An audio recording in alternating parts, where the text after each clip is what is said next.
Dear students, I am Dr. Rajiv Sapre. This is the third lecture about the chapter Similarity of the Triangles. In the previous two lectures, we have discussed the concept of similarity. दोन triangle similar असणं आणि दोन triangle congruent असणं याच्यामध्ये फरक आहे. अजूनही आपण सिमिलर ट्रायंगल्स म्हणजे काय हे डिफाईन केलेलं नाही. तरीही ही आयडिया लक्षात ठेवा की ट्रायंगल्स दोन सिमिलर आहेत आणि दोन ट्रायंगल्स हे कॉन्ग्रुएंट आहेत. त्यामुळे ह्या ज्या दोन कन्सेप्ट तुम्ही आत्तापर्यंत म्हणजे कॉन्ग्रुएन्सी हा कन्सेप्ट तुम्ही शिकलेला आहात, बरोबर ना. Congruency is not new to you. You have already done what is congruency. So two triangles are congruent because whenever you are discussing two triangles are similar, we also must know what is meant by two triangles are congruent, and also whenever you will study what is meant by two triangles are similar, then again you should always think की दोन congruent triangles हे similar असतात की दोन similar triangles हे congruent असतात, etcetera etcetera. या सर्व गोष्टी जसं आपण जॉमेट्रिकल स्ट्रक्चर शिकलात, square, rectangle, rhombus, then you have parallelogram. मग कोण काय आहे म्हणजे स्क्वेअर हा रेक्टँगल असतो का, रेक्टँगल हा स्क्वेअर असतो का, रेक्टँगल हा रोम्बस असतो का, रेक्टँगल हा स्क्वेअर असतो का, रेक्टँगल हा पॅरलेलोग्रॅम असतो का, पॅरलेलोग्रॅम हा स्क्वेअर असतो का, एटसेट्रा एटसेट्रा. ऑल सच त्यांच्यामधली जी रिलेशन्स आहेत ना ती आपल्याला माहिती पाहिजे चांगल्या प्रकारे. तसंच आहे अजून आपण similarity in the real sense define नाही केलेली. आतापर्यंत आपण काय बघितलं बघा. त्यामुळे हा दोन ट्रायंगल्स कॉन्ग्रुएंट आहेत हे आपण कधी म्हणतो तर ट्रायंगल एबीसी समजा एक आहे आणि दुसरा आहे ट्रायंगल PQR आणि यांचे जे व्हर्टायसिस आहेत त्याच्यामध्ये जी आपण करस्पॉन्डन्स म्हणतो किंवा मराठीत त्याला एकास एक संगती म्हणतात ती समजा PQR असेल म्हणजेच A is corresponding to P, B is corresponding to Q, C is corresponding to R. तर मग AB is congruent to segment PQ, BC is congruent to QR आणि AC is congruent to PR. Then angle at A म्हणजेच angle BAC is congruent to angle QPR, angle ABC is congruent to angle PQR and angle ACB is congruent to PRQ. Then you will say two triangles R congruent. त्याच्यामध्ये तीनही corresponding angles हे congruent असतात आणि angles congruent असणं म्हणजे काय त्यांचं major same असणं. एक 30 डिग्रीचा अँगल आहे दुसरा 50 डिग्रीचा अँगल आहे, दे कॅनॉट बी कॉन्ग्रुएंट. आणि साईड्स म्हणजे त्या सेगमेंट्स आहेत ना, A to B, ABC समजा ट्रायंगल असेल तर त्याच्या साईड्स काय असणार AB, BC, AC. मग त्या सेगमेंट्स आहेत. तसंच तिकडे असणार PQ, PR, QR. मग corresponding sides of both the triangles must be congruent. याचाच अर्थ काय their lengths must be same. दोन सेगमेंट्स कॉन्ग्रुएंट असणं याचा अर्थ त्यांची लांबी समान असणं. दोन अँगल्स कॉन्ग्रुएंट असणं म्हणजेच त्या अँगलची मेजर्स इक्वल असणं. दोन लाईन कधी कॉन्ग्रुएंट असा इश्यूच नाही निर्माण होत. आधी कॉन्ग्रुएंट लाईन म्हणजे कसं असतं बघा, लाईनची लेंथ असं काही नाहीच आहे. Length of the line segment आपण म्हणतो कारण तो एक ठराविक पोर्शन आहे. मराठीत त्याला छान म्हणतात बघा रेषाखंड. रेषेचा एक खंड घेतला आपण त्याची लांबी मी मोजू शकतो. रेषेची लांबी कशी मोजणार, नॉट पॉसिबल. कसं आहे या बेसिक आयडियाज आहे. तुम्ही म्हणाल हे आम्हाला पेपरात विचारणार आहेत का, नाही विचारणार. परंतु पेपरात विचारणार नाही म्हणून मी त्याचा अभ्यास करण्याची काही गरज नाहीये अशी वृत्ती असता कामा नये.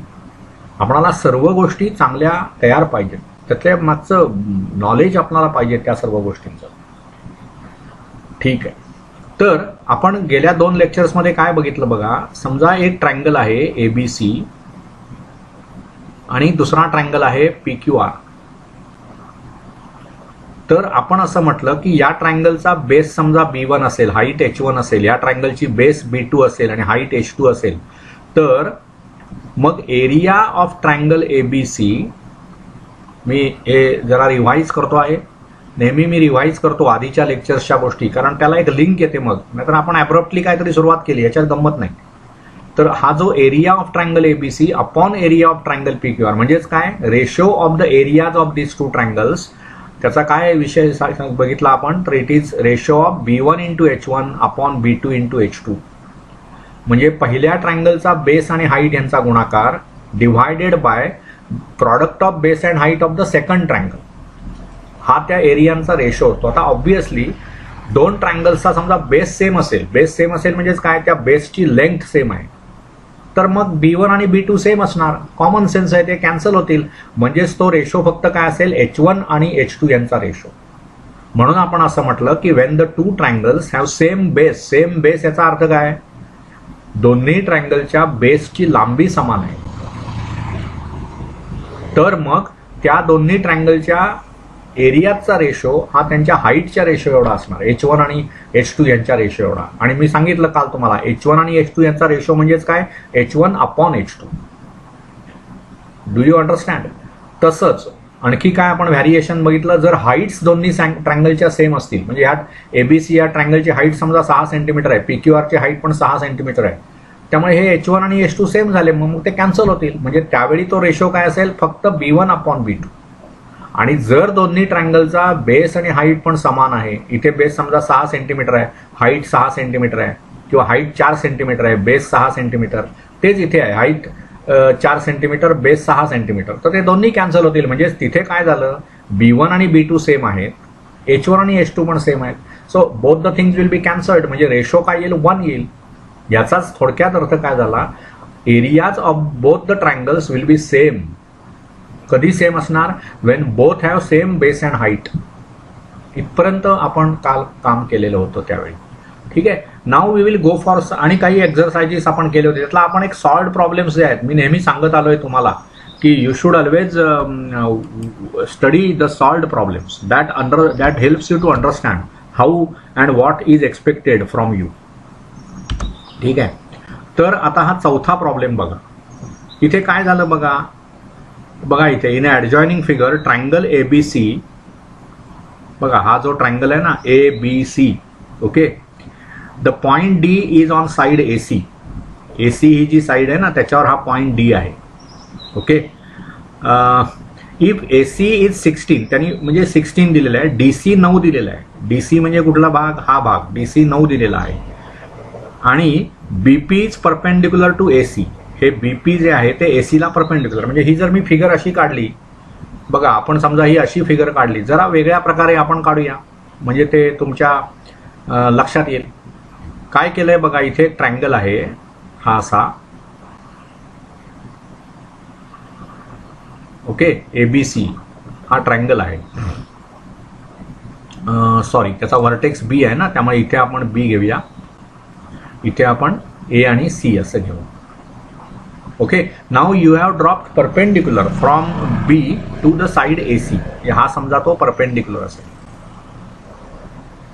हा समजा परपेंडिक्युलर असेल, BP इज अ परपेंडिक्युलर. आणि इथे कुठेतरी D आहे, इथे D आहे, ते पण त्यांनी जॉईन केलेलं आहे, B आणि D.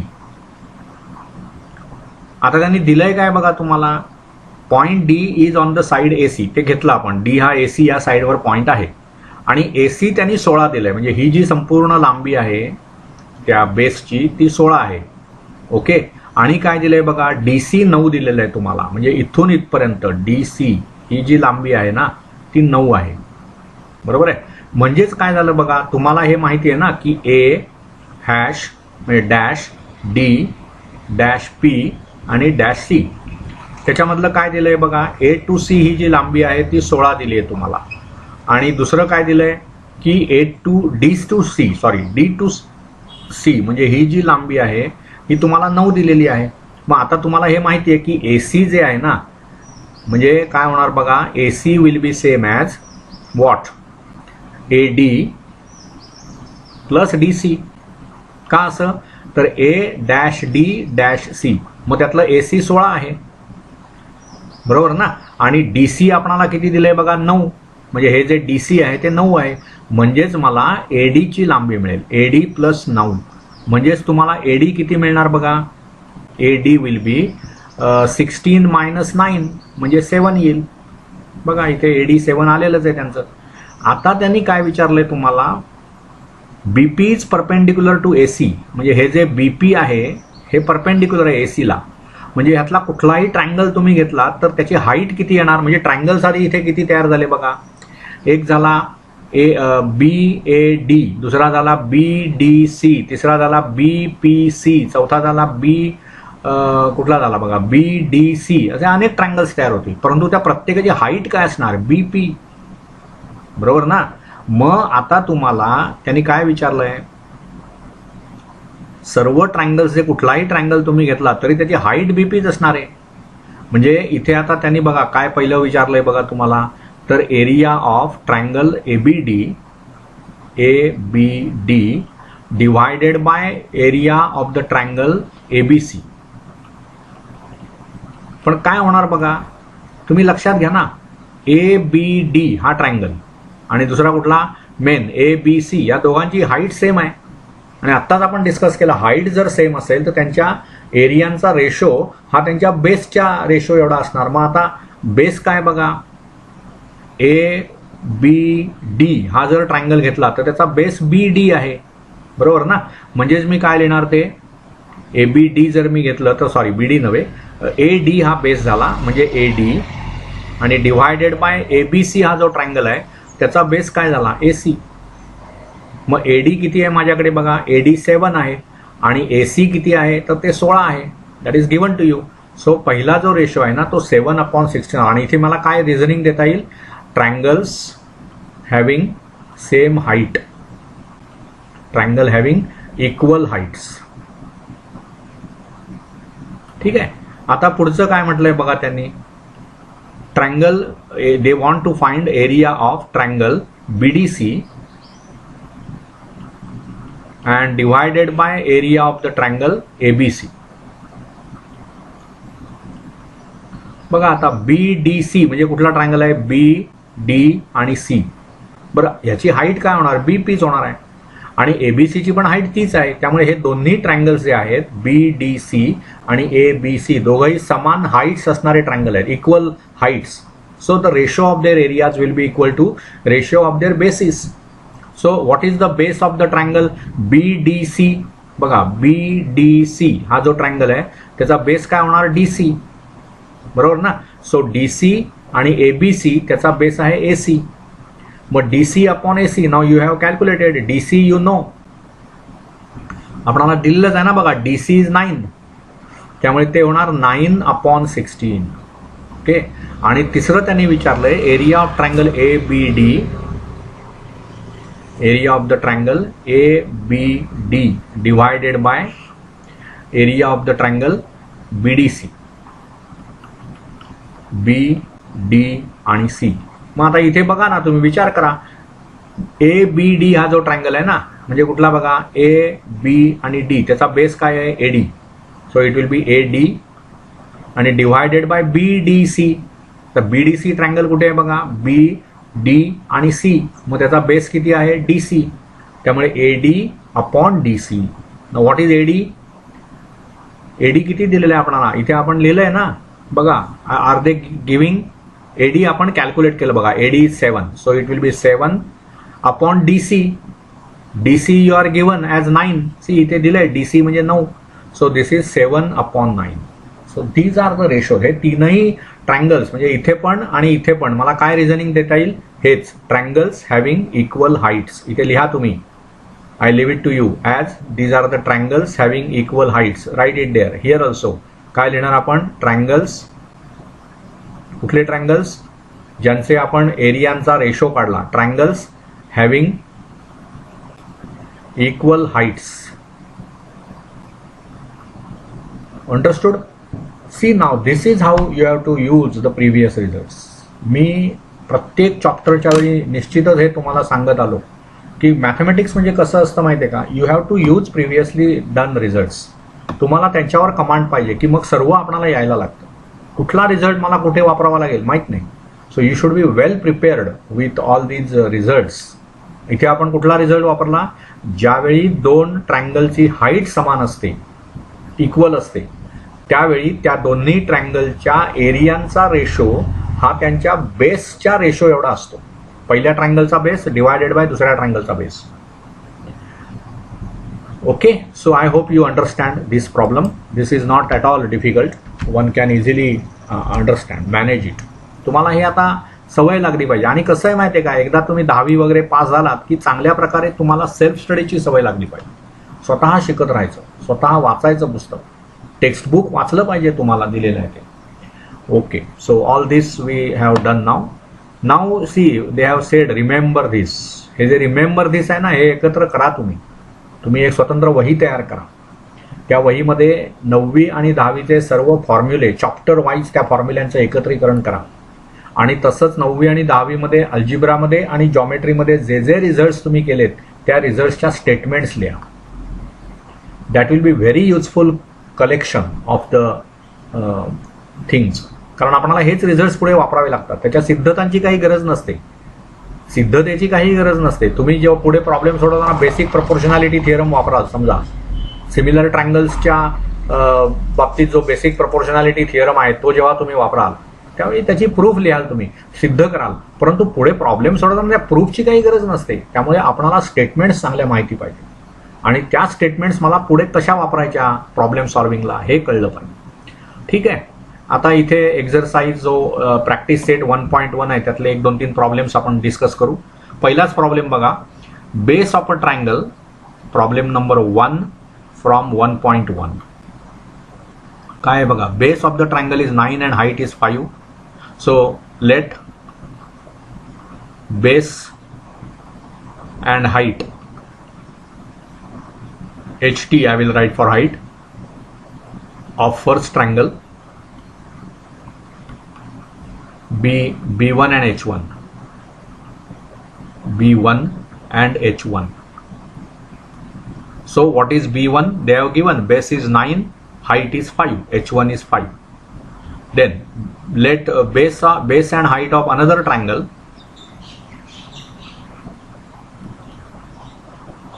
base and height of another triangle B2 and H2. So what is given? That 10 and height is 6. So B2 is 10, height H2 is 6. Now what is asked? Find the ratio of these areas of these triangles. So area of triangle, area of first triangle divided by area of the second triangle will be what? आपला formula काय आहे? Base आणि हाईटच्या गुणाकारा एवढा असतो. म्हणजे पहिल्या ट्रायंगलचा base आणि height किती आहे? 9 and 5. So 9 into 5. And what about second triangle? 10 and 6. So it will B 10 into 6. मग 45 भागिले 60 म्हणजे 15 त्रिक 45, 15 चौक 60. 3/4 हा त्यांचा रेशो झाला. प्रॉब्लेम सोपा प्रॉब्लेम आहे. तुम्हाला काय रिझल्ट माहिती पाहिजे की whenever B1 and H1 is the base and height of the first triangle, B2 and H2 is the base and height of the second triangle, then ratio of the areas of these two triangles, that means area of the first triangle divided by area of the second triangle, will be B1 into H1 upon B2 into H2. So just put the values, you will get the answer. Nothing difficult. I hope you understand. Okay, now coming to second problem, I will erase this now. I think you have written it. Now come to the second problem. See now here.